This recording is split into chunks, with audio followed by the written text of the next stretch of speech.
Welcome to Catching Up to Fi, a podcast on mindset, money, and life for late starters of any age on their journey to financial independence.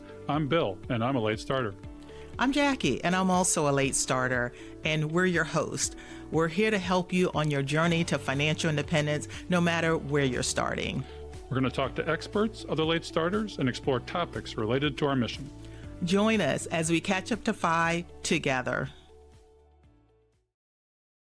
Hey, Childfree Life by Design listeners and Catching Up to Fi listeners, we're doing something a little different here. Bill and I are working together on a little collaborative and saying, all right, how do we bring information to both our audiences? And really, this is going to be a little different than the standard episode because Bill and I were having a conversation a couple weeks ago. We're like, we need to really record this conversation and share what we're thinking personally about legacy and Fi and how does it impact your life and bring you in as listeners. So for those that don't know me, I'm Dr. J. I am the founder of Childfree Wealth and Childfree Trust, host of the Childfree Life by Design podcast, and I'm joined here by one of my good friends, Bill. But Bill, why don't you do your own introduction because you could do it better than I can. Yeah, that's fine. So I'm Bill Yount, a host and founder of Catching Up to Fi, a podcast for late starters of any age on the journey to financial independence. We're a mindset, money, and life podcast, and we focus on inspiring folks at any age, at any sense of feeling of catching up to Fi, to embrace their finances and reach what we're going to talk about today, which are kind of at the top of Maslow's pyramid, the top of Kinder's 7 stages of money, where we're going to talk about legacy and aloha. Yeah, and in the child-free world, we call it the child-free midlife crisis, which is when you hit your personal, professional, financial goals, and you're like, now what? And Bill, you seem to have hit that spot pretty recently. You just hit financial independence, and when you and I last connected, it was just starting to hit you. Is that fair? I'm still in it, and I call it, as we've talked about, the fog of Fi. It's in some ways an identity crisis because you've gone through what we call the hero's journey. We've been on a life of adventure. You've been through trials and tribulations. You end up like Odysseus or Luke Skywalker back at home, and you've reached your number per se. But Fi, as we know, is not just a number. It's really an emotion that you have to digest and learn to handle. And I'm in the middle of that. Yeah, and it's interesting. There's different paths to this. I've been working really hard at saving. Your story is really about how you caught up to it. I've also had clients that, for whatever reason, whether it's inheritance, they hit the IPO lottery with a tech company, all of a sudden you get dropped in your lap. Okay, I have gotten there, gotten to the peak. Now what? What's it like for you? Did you get there early in life, or are you still trying to get there? I didn't really hear your story about this. Partially because I don't talk a lot about my own story, and it's one of those I try to share other people's stories. But for me, I was working in healthcare, had hit the number that mattered, had enough money that I didn't really need to work, and got burnt out in healthcare. You and I probably could share a whole lot of stories about healthcare, how healthcare burns you out. But I had hit my personal, professional, financial goals, and I'm like, now what? And at the time, I decided, all right, I'm going to buy a farm. I'm going to do maple syrup farming. I started a business buying out businesses that were going out of business. Like I bought out Toys R Us when they went out and sold it on Amazon and eBay. It was just enough work to keep me busy, bring in a little bit of money, but really no purpose. And I was just wandering. It took me a couple years. And then I was just hitting 40, and one of my first classmates from high school died of cancer. And it's one of those moments in your life that makes you stop and pause and go, what the heck am I doing? And I remember the day exactly. I was sitting on my tractor. I'm heading out into the forest, going to do some fun stuff, working on trees. And then I get the message, hey, my friend died. And I'm like, what the heck am I doing? What am I going to do for the next 40 years of my life? And at that point, I had no answer. I was enjoying life. I mean, I actually had more fun running a maple syrup farm than you could ever believe, but it makes no money whatsoever. You lose all the money. I mean, my wife gave away all the maple syrup. But the question was, all right, am I going to do that for my next 40 years? And what I ended up deciding was, well, while I've hit my personal goals, I could actually use my skills to help others get to their goals. And that's something that is a life of meaning and something that you can actually dig your teeth into. And that started me on a path of financial coaching and a few other things. And now it's gone into this child-free world I'm living. But really, it's that moment where you're like, what's the point of the rest? And it wasn't until something shocked me that I was able to change. And maybe that's where you're at. Yeah, the shock of your friend's death is much like, for me, the shock that I've had friends have widowmaker coronaries, and they're in the prime of their lives in their 50s, and I've taken care of these people and brought a few back, but the odds are against you, and life is precious, as is time. And I'm at the point where I'm 60. You're younger, you're 45 or so. And so you've reached this transition from a life of scarcity to a life of abundance. You provided service as, say, a paramedic, you burned out, and then you found a higher purpose, a higher service. And I'm looking for that. I'm trying to transition, like you, from health wellness and healthcare to financial wellness and financial literacy.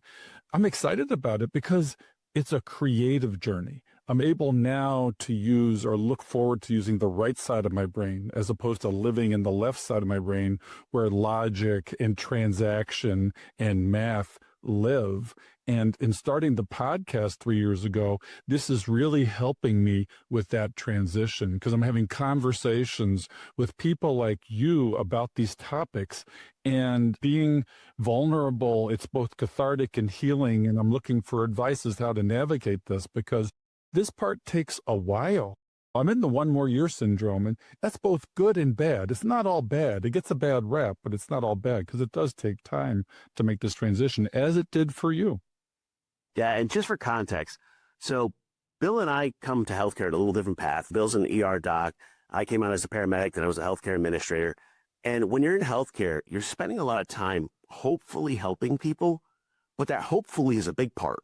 It's not always the dramatic things you see on TV. Bill and I both can't watch The Pit because it's too much like real life. Too much of it is death and dying and sad stuff. And to me, it's about, all right, how do I actually make an impact that I feel like gives back and hopefully helps others? And it sounds like you're about at the same point. Yeah, I mean, the journey in the second half of life, or the second chapter, as I think Richard Rohr says, in From Strength to Strength. And these are the books I'm reading now. These are 5 books in reality because it helps you make this transition. Viktor Frankl's Man's Search for Meaning, when you reach these transitions and these pivotal points, you need to pause. You need to hopefully navigate it and plan for it, and then you pivot. And it sounds like your pause was growing maple syrup, but then you realize that that didn't provide longevity of purpose. And you went on and got a PhD. You didn't have a good degree before. I mean, you dove deep and are making a huge difference for the child-free community. And I want to do that for the late starter community. It just lights me up. It gives me goosebumps, and it gives me purpose that will extend to the rest of my life. Some of my heroes are 80-year-olds, like Paul Merriman, for example, in our space, that in the early 80s, they're hanging out with me, the youth in this space, having beers with us, and they're providing a lot. They're doing a lot of good in this space, and they've been doing it for a long time. So I look to them as my heroes now. How do I do this? How do I live life like them, where my lifespan or health span, lifespan gap is very short? My purpose, meaning, and giving. I mean, the second half of life is not only about creativity, it's about giving, generosity, gratitude, and generational stuff. You look back, you're the Yoda now. You were Luke Skywalker, and now you're Yoda. Yeah, and by the way, Yoda's much cooler. I think the challenge is it's the dog who caught the car. You've gotten to the goal, especially when you had training. You went to years of schooling. Doctors make decent money. Now, they don't always save it well. That's a different question. But now you're like, all right, I'm going to do something with a purpose. And some folks would look at that and go, well, being a doctor, it is a purpose. And it's what you train to. And when working with clients, we often hear folks go, well, I've spent 20 years of my life doing X, Y, and Z. That's what I was trained for. That's what I did. That's my identity. It's really hard to step away from that to a new identity. And I think it's only possible with purpose. When I say purpose, you and I both are good friends with Jordan Grummett, and his book, if you haven't read it yet, it's The Purpose Code. Awesome. I'm not talking about the capital P purpose he talks about, which is like that big, hairy goal. I'm talking about the lowercase p purpose he's talking about, which is what's that journey look like rather than the destination? When I tend to ask people, who do you want to serve and how do you want to serve them? And it doesn't always have to be service, but it's amazing how serving others really can fill you up. Yeah, I mean, Fritz Gilbert says when you reach the number, that's not the finish line. That's really the beginning of the second chapter. You have to prepare yourself for that. And he has a great article about the 20 steps in preparing for retirement. And only 5 of the 20 or so are fascinatingly financial. 15 of the 20 are the soft sides of retirement. It's developing yourself. Life before FI is very extrinsic. It's like you have an exoskeleton that holds you up. It's resume based. It's achievement oriented. It's growing the number, growing the accolades. And in all frankness, my dad lived that life. He lived a very extrinsic, he was a professor of medicine. The accolades, the resume were unfortunately the most important part of his life that led to his legacy. After he finished his career, he's donating $1 million to his undergraduate university and to his med school in creating professor chairs. But in all honesty, I think he lost sight of the fact that true legacy is how you make people feel, how you connect, and the relationships. And family was really not part of that for him. It was a lower priority on the hierarchy of importance of legacy in life. And just like Charlie Munger, I would invert that. And that's what happens in the second half. And it should be going on throughout life, honestly. Yeah, and I think the challenge is when people think of legacy, they immediately think of money. How much do I leave to X? And I'm like, yeah, but there's a lot of other things you could do with your legacy.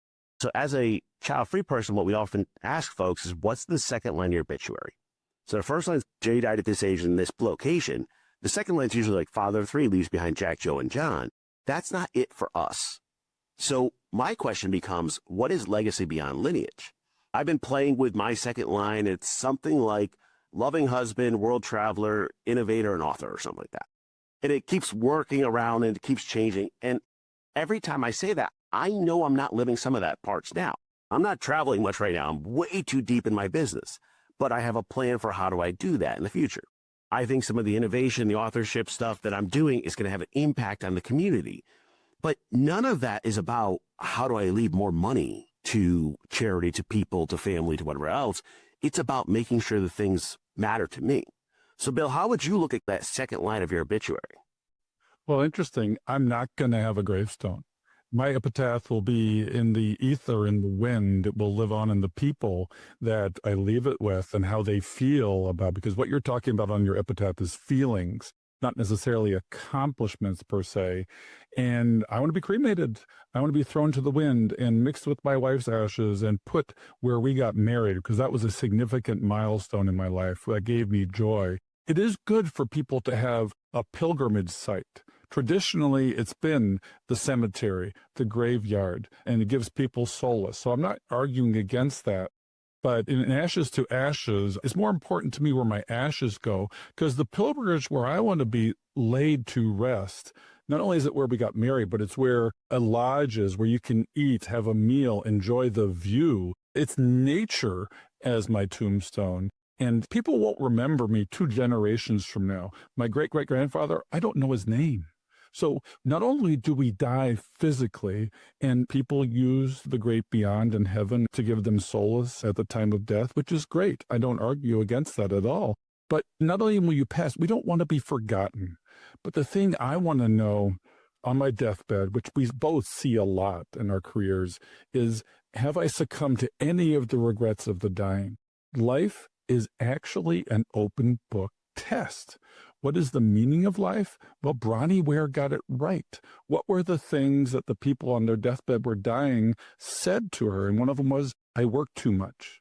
One of them was, I wish I had been a better friend, father, family member, and was connected to the people. One of them is, I wish I'd just lived a happier life.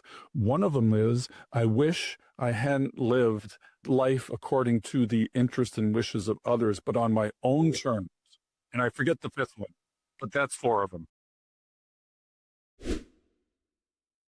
I think the challenge is that if you get into that FI world, or you get to childhood life crisis as we see it, and you don't have something that you want to do, I think about it as an impact, but whatever it is, if you don't have something that is your lowercase-p purpose, you'll wander. And that's what I did. I wandered and had a lot of fun. But then I'm like, where am I wandering to? And it doesn't have to be the giant goal. It doesn't have to be, I'm going to win the Nobel Peace Prize or whatever it is. But it can be, how do you make an impact? Bill, you've talked about how you want to make an impact on the folks that are catching up to FI, but why? Why do you want to do that? Well, one of the whys was when I realized I screwed up, made mistakes, I had an emotional shock, just like you had the shock of your friend's death. And I had felt things like Brene Brown's shame and remorse, regret, anger, all these negative emotions. And in order to process them and get out of that silo of solitude, I had to reach out to others. I had to give and serve to others. And it helps reinvent you, because if you live a life of aloneness, and loneliness, as we know, is one of the critical things that hit retirees, 40%, 40% of them hit a real depression. I mean, I've seen a doctor that worked 9 to 5 to 65, retired with the gold watch as they did in the boomer generation, and he became an alcoholic, killed his liver, and died a miserable death in addiction. I know somebody else that retired in my family, retired at 70 after being a late starter, catching up, achieving FI, and giving the gift, the generational legacy of the gift to the generations behind her of her own independence. So she didn't create a mess that had to be taken care of by the younger generations, where her life had to be paid for, or she had to move in with the family. Has she enjoyed her independence for 18 years? I mean, fundamentally, she's lost tennis while her friends die around her. Yeah, so here's the question for you, because I've been running into this frequently lately. We are in a country of have and have-nots. We just got to be honest with that. The income disparities are there, the net worth disparities are there. And when people hit FI for whatever reason, I had somebody recently doing the math, and we're like, okay, you have a bunch of money. You are now, quote unquote, rich. And they're like, I hate rich people. And I'm like, yeah, okay, we can get rid of the term. But we get into this balance of, can I be happy with my money and my success when other people are struggling? And to me, my answer to that is, well, let's go help some people who are struggling and figure out how to help them up. But also, it's okay to celebrate what you have achieved. But it's a really big question of, how can I be comfortable in my skin when other people are not? We're talking about the difference between rich and wealthy. We're talking about the difference between poor and broke. Rich, I lived the rich doctor's life, the rich doctor's syndrome. I had the trappings of things and travel and houses and cars, and things don't make the world go round. Things don't give you purpose, meaning, identity. Living a wealthy life is what we're talking about. And you can do that throughout life. These are the things that carry you throughout life. It's the curiosity of a child. It's experimentation. It's creativity. And in some ways, our educational system beats that out of us. And it breeds perfectionism, which breeds anxiety, and then takes you down the rabbit hole of negative emotions and achievement in order to try and medicate those negative emotions. And that's just a dysfunctional cycle. We've got to get out of that. We talk about the hedonic treadmill of life, but that's a hedonic treadmill of emotions, and then not using money as a tool to escape the gravity of consumerism. Yeah, I think you're right. And there's a great book that I love. It's a very short book. It's called Orbiting the Giant Hairball. Has that been on your list yet, Bill? No, but I'll have to write it down. There are so many books that I have to read. I've started using Blinkist because I realize that time is short at 60, and I want to garner the wisdom of these people, and they distill it down to 20 minutes. And this morning I read 3 or 4 books, or listened to them, and I got the gist, which was really makes me feel good. And I can know that I want to read the whole book. Okay, I've had a taste. Do I want to dig deeper? So there are hacks to do this, I think, and I'm going to have to add that book to my list. Yeah, and here's the thing. You can read it in 20 minutes anyway. But the guy was the creative person for Hallmark. That was his job. And he talks about it, to your point about this creativity getting pulled out of us, as how many people in kindergarten say they're artists, which is pretty much everybody. By the time you get to first grade, it's a couple people. By the time you get to second, it keeps going down. And we start sucking away that creativity out of people. And his argument is you're getting sucked into the hairball. So how do you find a way to be just on the outside, but yet still part of it? How do you orbit it and be creative, but still be part of the group? And that's a challenge when everybody's doing things differently. When you're living a life that's different than everybody wants you to live their life, not yours. Yeah, the four things that you really can do with money when you've reached FI are to harvest old relationships. And I've been doing that like crazy, and reach back to them, reach back to relationships in your formative years, because you can pick up where you left off. You may not have carried them with you through life, but it's amazing how joyful that will be. I talked to two old friends yesterday because I sent up a smoke signal. I saw a kid shoot himself in the chest because he was being bullied and was distressed. These are the kinds of things you see in a medicine. And how do you process that? Do you compartmentalize your life so that you just get an ulcer and erode from the inside? No, I send up a signal as, why is our world this way? And how do we process it? We reach out to people and say, are you doing okay? But what was interesting was people didn't ask me as the doctor, was I doing okay? And in doing that, I had a flood of people say, I got your back. We'll do this together. We'll help each other through this. We'll try and post-event process this. That's one of the things that you can do with money. Another thing is, if you travel with friends. That's an experience. Share it with somebody. Does the peak of the mountain look as good by yourself or with somebody else to share their thoughts, ideas, and how they see it? And then the art of subtraction. You can't buy happiness, but you can buy away unhappiness.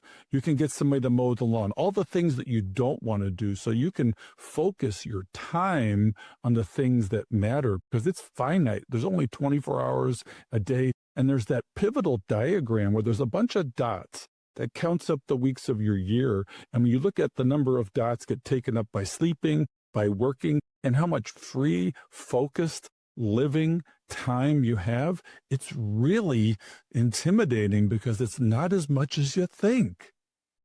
It is. And I'm 100% with you on the health span versus lifespan debates and all that fun stuff. How do we get the most out of the years we have?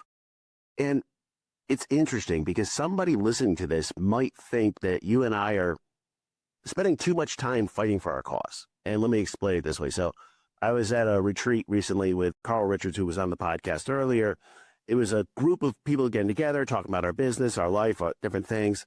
And I explained what we're doing in the Childfree world. And I explained some of the challenges we're going through as we're working through the company and raising money and doing different things, and the people fighting back against the Childfree community and the pushback on everything we do. And Carl looked at me and flat in the face and said, okay, I hear all that. Why do you keep fighting?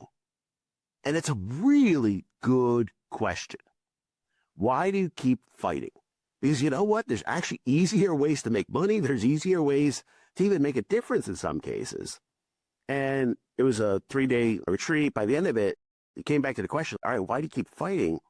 And my answer was, look, growing up, I was bullied. I was the fat kid growing up. I was always looked down on. And when I see a group that is looked down on, underserved, underrepresented, mistreated, I've got to serve them. And part of it is because if I don't know who else will. And there are others, but not at the same level, not where it's going. But the thing is, when you get to the point where you have money, you have a choice. Do I take it on easy street?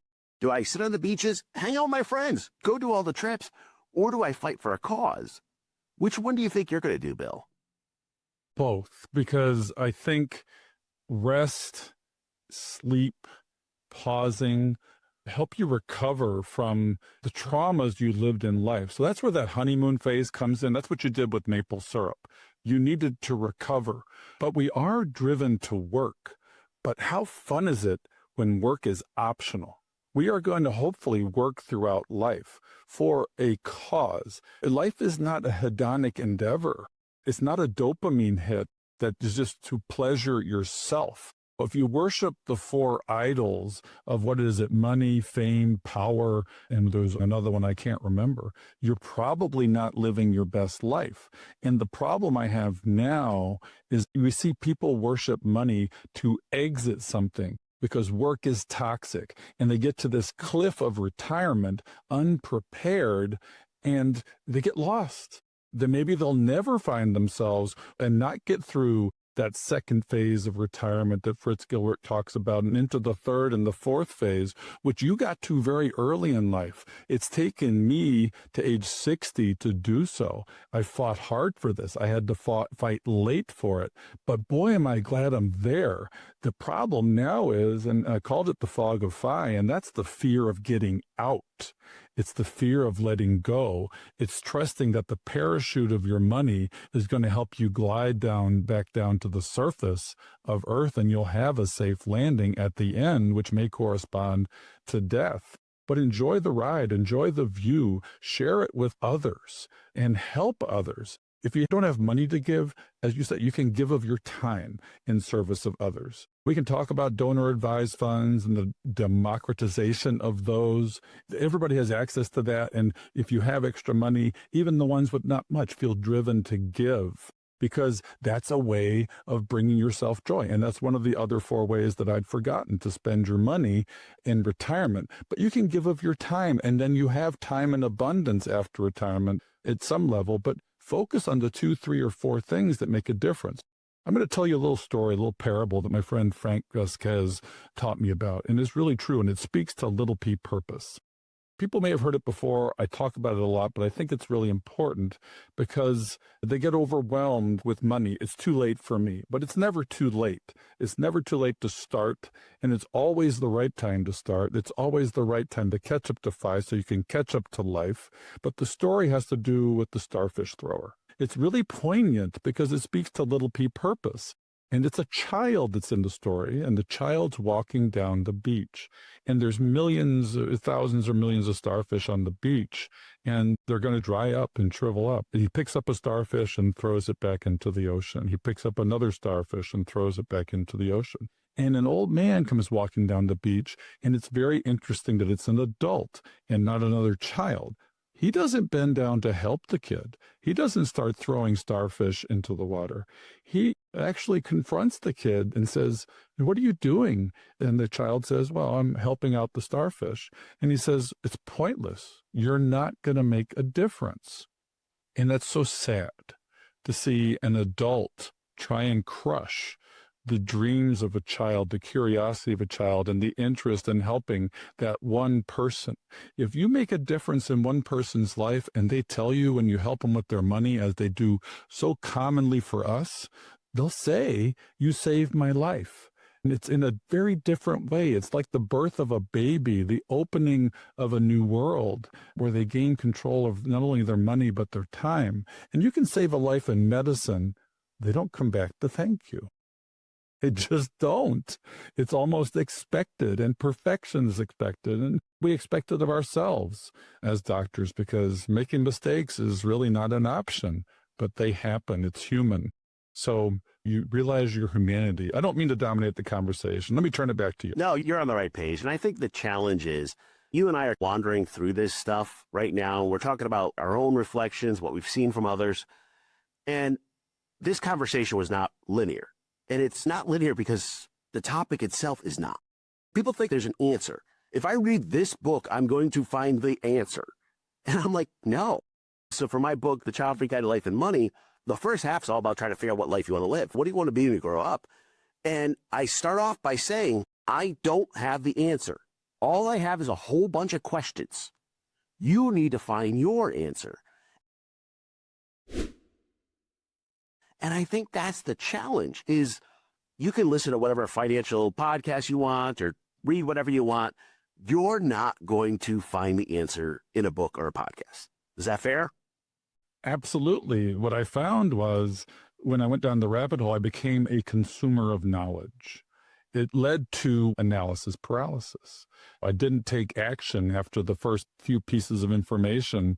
And accumulation is not a rocket science. It's like a 10-step process. It's like a recovery process for an alcoholic, admitting your mistakes and trying to help control the things you control and letting the other stuff go, the things that you can't control, asking people in your lives for forgiveness. Those are partly the steps, and those are actually the steps of recovering as a late starter. It's very cathartic being vulnerable. We all live in this armored, self-protected life where we might be ashamed of being seen as who we really are, but other people don't care. They're thinking about themselves, and we don't realize that. And there's this Jones effect of conforming and assimilating and not getting outside of your skin and getting creative and curious and experimenting, being willing to be weird and different. In some ways, we are very weird and different. We've followed a different path, but we're trying to lead by example. You cannot lecture at these people, and books are not going to help you. The evolution of my life from consumption of knowledge to creation of knowledge and becoming a creator, assimilating it, distilling it, and trying to disseminate it to people as a mentor. And that's what we are as we get older. There are chapters of life. Our energy to work in certain ways dissipates. It's a chapter of life that needs to close, because where I have energy is in crystallizing the knowledge in knowledge work. That's where I need to spend my energy. And as you said, asking the right questions. What are the questions you wish somebody had asked you when you were 20 to make you ponder when you're focused on the present and survival and not necessarily learning to thrive? So I'm going to ask you the important question. What I often tell folks when they're on this path, it's more important to know what you're retiring to than what you're retiring from. Yeah, everybody knows what they don't want to do. You're like, yep, I'm done with this ER world. I got to get out of here eventually. But you're now at that cusp of the two. What advice would you give to somebody who's a little bit earlier, coming on the end, that might have prepared you to stay out of this fog or this analysis paralysis? Yeah, that goes back to the 20 steps of preparing for retirement that Fritz Gerber talked about, the soft sides. When you've reached 80% of your number, you've reached coast fi. And you need to not only transition to a retirement portfolio to preserve your wealth. An accumulation portfolio doesn't serve you in retirement unless you want to die a hoarder with the biggest net worth at death and somehow leave a lump sum legacy when you can give, as we say, with warm hands. That's the first thing I thought about when I became FI is, okay, my kids are in their 20s. They have the least amount of income, but the least ability to save, but they have the most opportunity to benefit from compounding. So how can we help them now? And that's in part why I'm still working a little bit to have the flex space to do this. How can we help them now to not transfer money for lifestyle, but transfer wealth for their future self so they don't necessarily have to be late starters? Generational wealth and generational wisdom, it's a team sport. It is absolutely a team sport. And people think that getting to FI it affects only them. It's a pebble in the pond. And then you have to take advantage of that. It's a superpower, not just for you, but for the world. Yeah, and I'm with you. It's going to sound biased, but I just got to say it. I'm a certified financial planner. I do financial planning. I'm more on the life behavioral side. My background is actually in adult learning. It's not a finance thing. To me, when you get to that point where you can see the end coming, that's when it's time to work with somebody like a financial planner or somebody else to be a thought partner about your life. People think about financial planners doing investments and portfolios. That's the most boring thing I do. I tell people put in a 3-fund portfolio, set it, forget it. I want to focus in on what's your impact, what's your legacy, what do you want to do? I spend more time talking to my clients about giving and spending money than saving, because I think that's where I have value.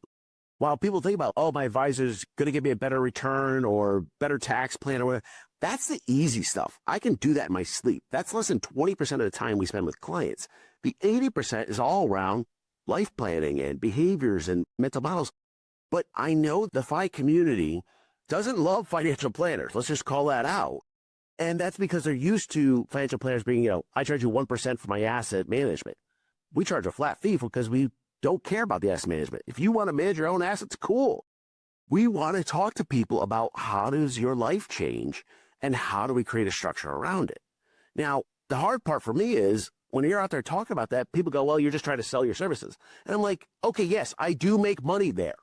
But I also know about the lives we've changed by being there for people in these transitions. Yeah, I mean, in the transition to FI, where if you're only focused on a number as your identity, as your exoskeleton, as an attaboy for your life, if you don't have money problems in retirement, you have values problems. Okay. I took on a financial advisor too, for many reasons. I've listed them in a podcast we did in episode 196 with Jackie. I won't necessarily go over them again, but one of the reasons was I wanted to focus on life and not money. I wanted the advisor to handle that because I'm an emotional investor. I wanted to narrow the gap between the investment return and the investor return so that I didn't make stupid decisions with my money and maximize the return on my money and a higher self-withdrawal rate for a higher spend so that I don't die at the end of my life with massive amounts of money. I can plan for a reasonable legacy, but I want to spend it while I'm alive on people that mean a lot to me. And so taking on a financial planner, I'm going to take on the dinosaur in the room. Advisors are dinosaurs. They are working on a 30 and 40-year-old model.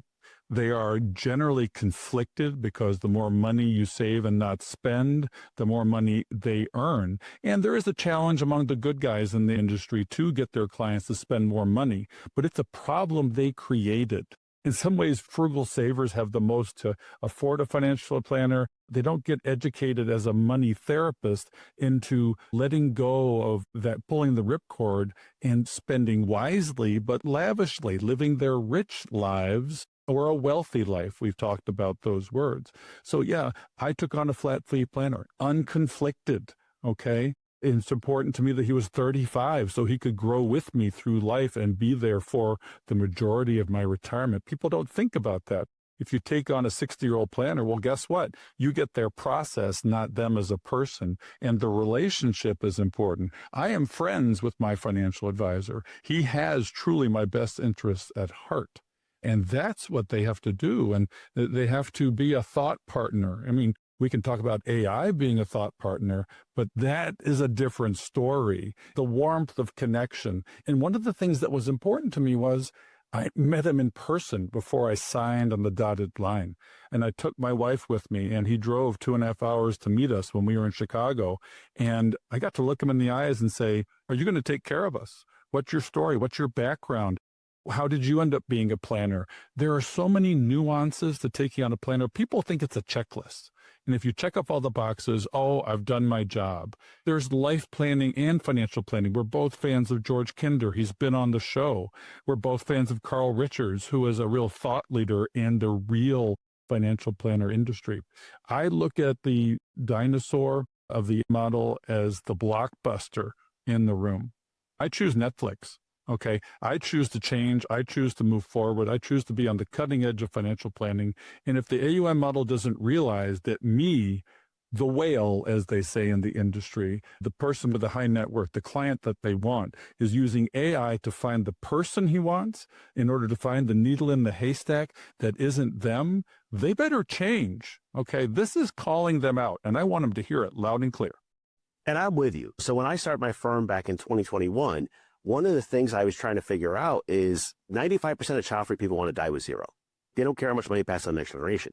I was trying to figure out, how do you get around the conflict of interest of charging a percentage of assets and advising the client to die with zero? I could not figure out how to get around that conflict. So I offered flat fee. Now, I'm not able to say, and I would never say, that it's non-conflicted. It's just less conflicts because you're not getting paid for the money to go up. It drives me crazy. There's a firm that I'm going to leave nameless. Their ads are, we do better when you do better. That's not true. That assumes your answer is always to go up. And I think you're on the right path, because the key is to find somebody that specializes in serving people like you. You can find planners that are in any niche whatsoever. Our service is for people who don't have kids. If you have kids, I'm going to tell you, we're not the right place for you. Not because I don't like you, but we're child-free wealth for a reason. One of my colleagues, she runs a firm called The Wealthy Parent.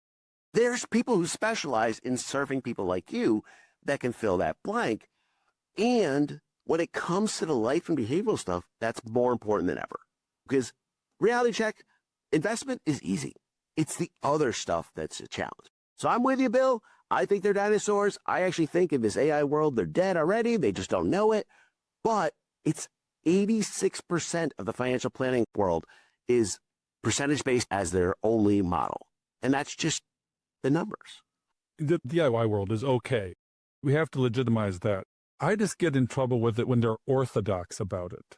And it's my way or the highway. I'm doing it the right way. I've optimized, frugalized, and maximized my money without optimizing and maximizing my time necessarily. And the value in human connection with the advisor are the human elements of advising and thought partners. I won't have as many blind spots. There are so many things. So for me, it's the right way. For other people, it's not, and they can't maybe afford it, but AI may make it much more affordable and democratize it to people. So watch out, AUM. We're coming for you. By the way, we're already building AI models for how to do child-free financial planning. Now, what I will say is I'm going to throw in the show notes, and Bill, I'll send you the link to throw in your show notes. We did a series of client meetings with Andy and Libby. It's real clients that we actually recorded their series of meetings, and they were orthodox fire folks. I got to have 25 times my expense. I can do this and the other. They had very much in the fire community. And by the time we were done, about 4 or 5 meetings in, they realized they could follow their dreams and travel. They actually moved to France at the end and moved to another country and a new life years earlier by changing the way they think. And it wasn't about the numbers. It was about the mindset. And I think that's the challenge. And we share client meetings because we want people to see what happens and hopefully learn from it. So, Bill, where can they find you and your podcast, and how do we catch up to FI? We're everywhere, and we're actually probably the only people in this niche, which is a woefully underserved niche, just like your niche. 25% of the population is child-free. Well, 60% of the population is probably catching up to FI, and 40% of the population is living on Social Security because they didn't recognize the need to do that. They have to save themselves, and we're here to inspire them, encourage them, give them the tools to do so. But at this point in my life and my journey, I'm really trying to help them look beyond the number, like we talked about today. Look at the generational things they can do. Look at the arc of their life, the arc of their money, and grow your net wealth in terms of giving and life. Well, your net worth in regards to money, it's okay to die with less as opposed to dying with zero. And that, to me, underspending is a huge risk. And people look at the overspending risk. Well, underspending is probably a bigger one. And we run into that all the time. And if you want to follow us, childfreeinsights.com is our new website with all of the child-free content. So if you're part of that 25% of the U.S. that will never have kids, that's what we dive into, is how does it change it for you? Bill, it's been great having you on, and I'm glad we were able to do this little collab and share audiences, because we have a lot of the same topics, even though we're serving different niches. These are the important conversations. So let's continue to have them, collaborate, and let's catch up to FI together. So, Bill, as you know, we cannot do this show without our amazing staff and the people that help us put this on. And our editor is Fritz Brizard. We love them, and they keep us going. Yeah, Jackie, I mean, this show wouldn't have the quality it has without our folks, our peeps. And we'd also like to give you a few calls to action for the show. We love our community, and we hope you love us back. If you would like to support the show and our mission to help late starters, you can do that at Buy Me a Coffee, which is a platform that allows you to make a donation. The link is in the show notes and on the website. Check out the show notes for resources mentioned in today's show. Also, head on over to our website at catchinguptofi.com and check out our vetted resources, partners, and affiliates for discounts and their services, because we love sharing great deals. Please share the show with others and head on over to our Facebook community to help us grow. If you prefer video, head on over to YouTube and watch the show there. We hope you've enjoyed this episode of Catching Up to FI. We would appreciate it if you could also leave us a 5-star review to help our message reach others. And while we are financial educators that love to teach, remember that our content is for general education and information purposes only. We are not providing financial, legal, or tax advice. Always do your own research or consult a professional before making important decisions. So, Jackie, we'll see our audience next time on Catching Up to FI. Cheers.